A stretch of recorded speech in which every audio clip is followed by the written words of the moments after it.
If you are planning a cruise in 2026, you may want to stop and listen carefully, because many cruisers are already being shocked by hundreds of dollars in new charges they never expected to pay. These are not upgrades, they are not optional add-ons, and they are not mistakes. In many cases, these fees appear after you have already booked, and sometimes they show up after you have boarded the ship. Cruise lines are changing how pricing works, but they are not making big announcements about it. Instead, these changes are happening quietly, in ways that directly affect what comes out of your wallet.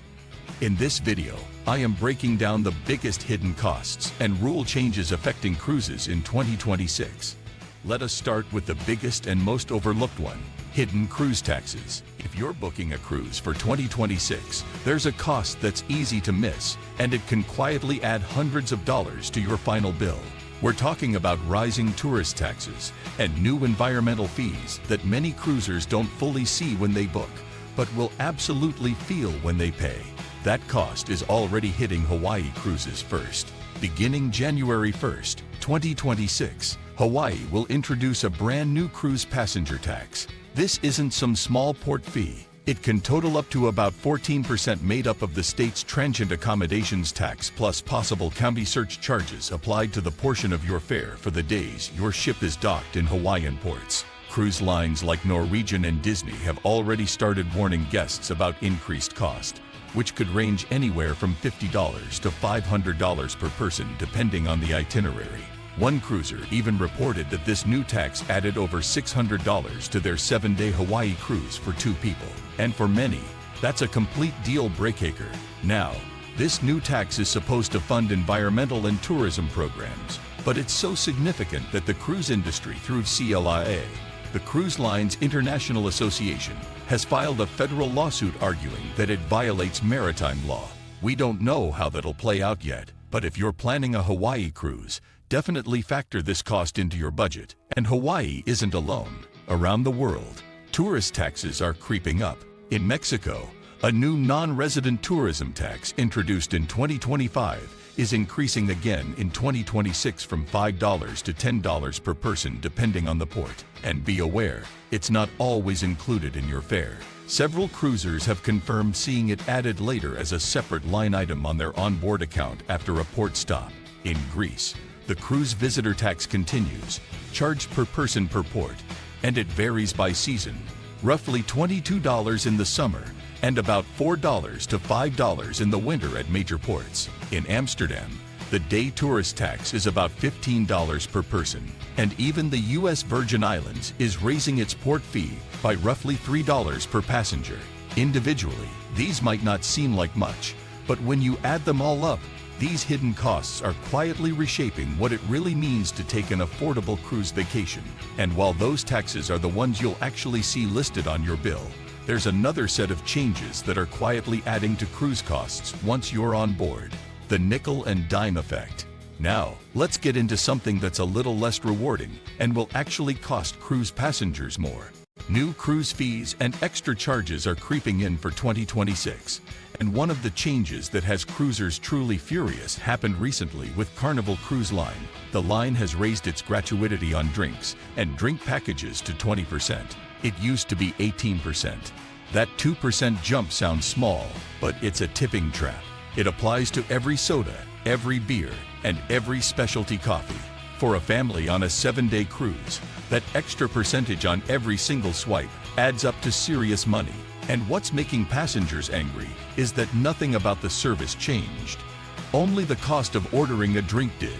And this is exactly how many cruise lines are increasing onboard spending now.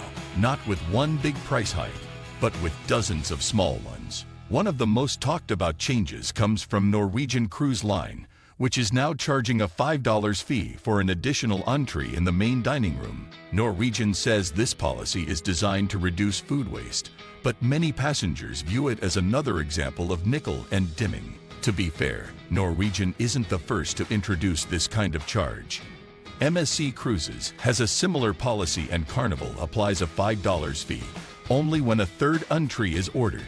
Guests can still order as many appetizers, soups, salads, and desserts as they wish. And of course, there's always the buffet. The issue arises when the first entry is unsatisfactory. Some passengers have reported being told they must still pay the $5 fee for a replacement. That represents a service failure, and for many it's less about the cost and more about the loss of something that was always included in the cruise fare. Attention is also turning to Norwegian's private island Great Stirrup Cay. While upgrades are coming, a major negative change begins March 1st, 2026. Guests with the free at sea onboard beverage package will no longer be able to use it on the island. Instead, a separate drink package will need to be purchased, available for booking starting January 1st, 2026. Basic non-alcoholic beverages like water, iced tea, juices, and lemonade will still be complimentary. But for alcoholic and specialty drinks on shore, you'll either need to buy the new island-specific package or pay per drink. This change has left many cruisers feeling double charged, since the package they paid for on the ship becomes useless the moment they step onto the cruise line's own island. Room service policies are also evolving. Most major cruise lines still include a complimentary continental breakfast, though luxury lines often extend full-day service. Norwegian, however, adds a delivery fee about $4.95 for breakfast and up to $12.99 later in the day. And some passengers have even reported being charged again when replacements were requested for cold meals. Recent sailings have introduced limits on how much can be ordered per delivery. 1 hot dish and 1 cold dish per person for breakfast, and 2 hot dishes per person for the rest of the day, all under the same delivery fee. While minor, these restrictions represent another cutback in service. Service reductions are also being linked to sustainability initiatives. Passengers have noted cabins without top sheets, only a duvet and fitted sheet, and were told this was part of a new policy.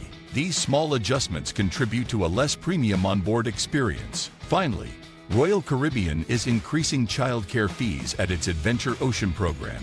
The late-night session running 1,000 p.m. to 1 o'clock a.m. will rise from $10 to $15 per hour per child. Back in 2005, the same service was $6 an hour. So, while inflation accounts for part of the increase, families with multiple children using the program nightly will feel the impact. The all-inclusive illusion.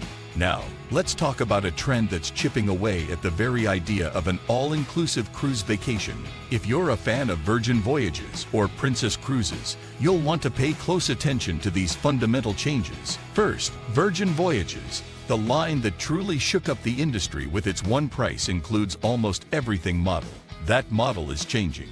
The single biggest selling point for many, the included gratuities, is gone. Gratuities are now a separate line item costing $20 per person per day if prepaid, or $22 if paid on board. For a 7-night cruise, that's an extra $140 to $150 per person. The beloved no tipping, no surprises experience that defined Virgin simplicity is officially over. But that's not the only shift. Starting October 7, 2025, Virgin is introducing a brand new fare structure called Voyage Fare Choices. Instead of one simple inclusive price, you'll now choose between 3 tiers: base, essential, and premium. The base fare remains the most affordable, but comes with limited flexibility and fewer booking perks. Essential adds faster Wi-Fi, earlier dining reservation access, and slightly more flexible cancellation terms. Premium includes premium Wi-Fi, priority reservations, additional onboard credit, and the most flexibility overall. Virgin says this change makes pricing more transparent, but for many loyal sailors, it makes what was once a beautifully simple product feel more complicated and no different from any other cruise line. Switching gears to Princess Cruises, the change here might seem positive on the surface. They're lowering cruise fares. However, there's a significant catch. Princess has made non-refundable deposits the default booking option. Refundable deposits are still available, but they now come at a higher fare. The good news: the non-refundable fares usually offer both a lower overall price and a smaller deposit amount. While this isn't new to the industry, Royal Caribbean and Celebrity have been doing it for years. It's a major shift for Princess, which long prided itself on flexible booking policies. Travel agents say this move could reduce placeholder bookings and free up cabins for cruisers ready to commit. But for the average traveler, it means you'll need to be more certain of your plans before putting money down. The all-inclusive, flexible feel of cruising is quietly giving way to a more segmented, fine print-driven model, the Great Loyalty Reshuffle. Now that you've seen how cruise costs and fees are changing, there's another major shift coming in 2026 that affects frequent cruisers in a very different way. Cruise loyalty programs. This is a huge deal because it directly impacts how you earn perks and status. And depending on your preferred cruise line, your reaction may be very different. First, the good news. This is a recent announcement from the Royal Caribbean Group, and it's one that has cruisers genuinely excited. They're launching a new system called Points Choice. Here's how it works. Starting in early 2026, you'll be able to sail with any of their brands. That's Royal Caribbean, Celebrity, or Silver Sea, and choose which loyalty program you want to earn points in. If you're a Diamond member with Royal and decide to take a Celebrity cruise, you can still earn points toward your Royal Caribbean status. And the reverse is true if you usually sail Celebrity, but try Royal. This is a level of flexibility we've never seen before and truly makes their loyalty programs feel connected. Royal had made small loyalty tweaks in recent years, but never anything this integrated. Just note that Points Choice only applies to cruises booked after the launch date, so older sailings won't count. Still, it's a smart move that rewards variety without punishing brand hoppers. Now, let's switch gears to a change that's far more controversial. Carnival Cruise Line is replacing its long-running VIFP program with something called Carnival Rewards, launching September 1st, 2026. The big shift. Instead of earning status based on cruise nights, it'll now depend on how much you spend, your fare plus onboard purchases, and eligible credit card spending. Many are calling it a pay-to-play model. You'll earn stars toward your tire status and separate points you can redeem for onboard credit and discounts. Some cruisers like there are more ways to earn rewards beyond time at sea, but others say it makes loyalty harder for shorter or more budget-friendly trips.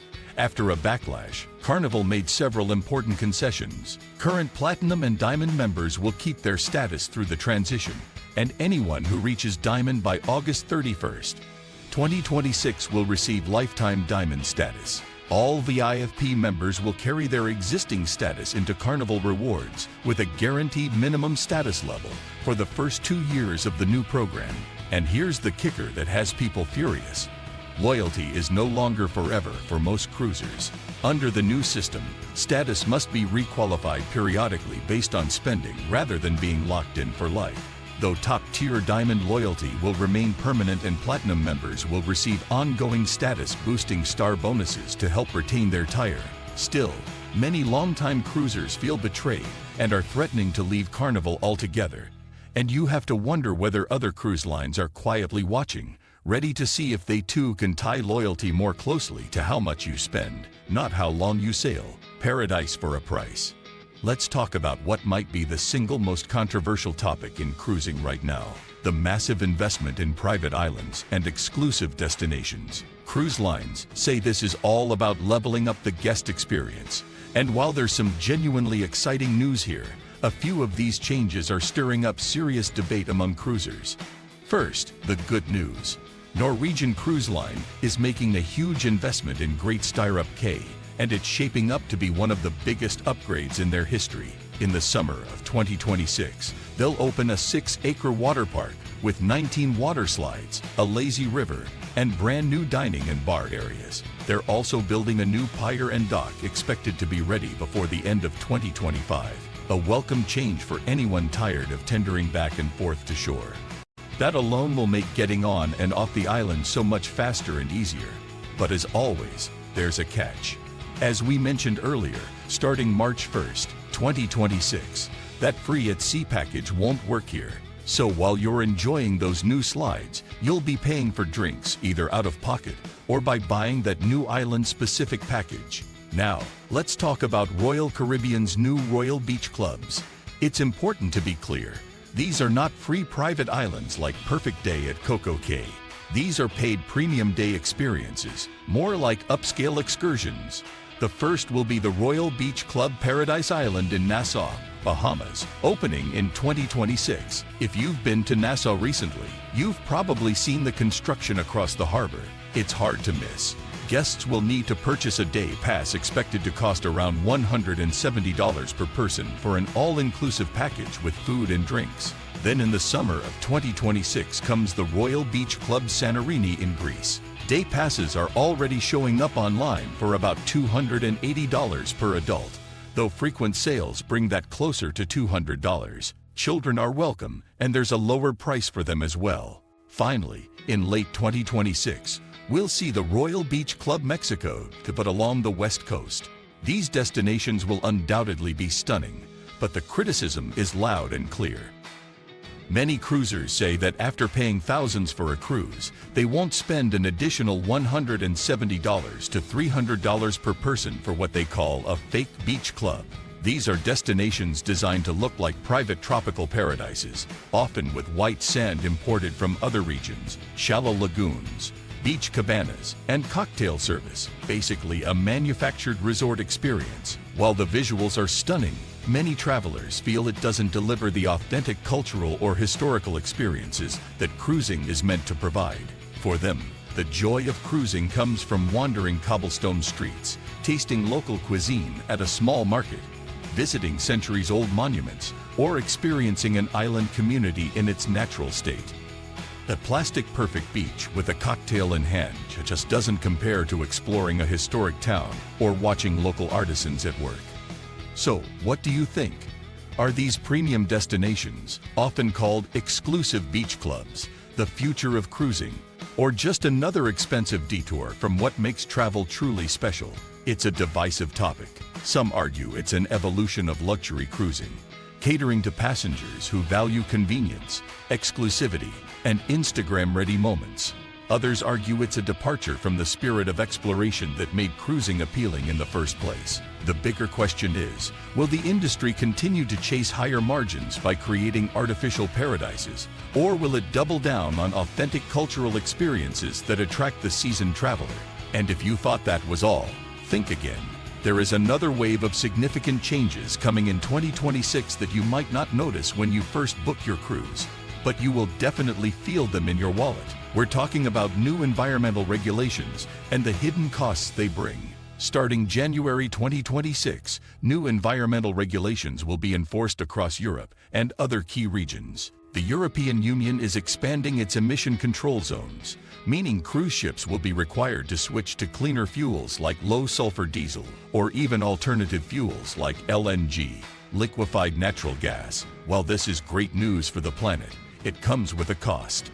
Operating under these stricter rules is expensive for cruise lines, and that expense doesn't disappear. It's passed directly on to passengers. Lines like MSC, Royal Caribbean, and Carnival are already investing millions into greener technology, retrofitting ships, and building new environmentally friendly vessels. But guess who ends up helping pay for it? That's right, you do.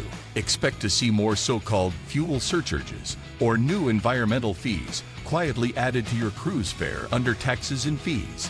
These are often small per passenger amounts, but they add up quickly for families or larger groups. It's not just fuel, either. Ports themselves are cracking down. Starting in 2026, several popular destinations, including Venice, Santorini, Dubrovnik, and parts of Alaska, will implement strict daily limits on cruise passenger numbers. Mega ships carrying over 5,000 passengers may be banned entirely in certain ports, such as Cannes in France. For cruisers, this translates into fewer options and potential changes to itineraries. You might find your once favorite port replaced by a less popular destination, or that you have to book excursions differently to comply with local limits. So, while these environmental upgrades and port restrictions sound positive on paper, for passengers, they often mean hidden costs, fewer choices, and potential disappointment if a beloved destination is no longer available. The real question is, would you be willing to pay a bit more for a greener cruise experience, knowing it contributes to sustainability? Or do you feel the cruise lines should absorb more of these costs themselves? It's a delicate balance between responsible tourism and affordable travel. If you are thinking about taking a cruise in 2026, this is essential information before you book. Many cruisers are already discovering hundreds of dollars in unexpected charges added to their final bill. These costs are not for upgrades, optional excursions, or luxury extras. They are mandatory fees that appear under new taxes, surcharges, or environmental contributions. Some passengers don't notice them until weeks after booking, and others only realize the full amount when they receive their final invoice or are already on board. If this video helped you prepare for your next trip, give it a thumbs up and subscribe for more straight-talking cruise tips, insights, and planning hacks. And don't stop here. Check out the next video on your screen for more essential advice on maximizing your cruise experience, avoiding unexpected costs, and cruising smarter in 2026 and beyond. Your perfect cruise is waiting, but you have to be prepared for the changes ahead.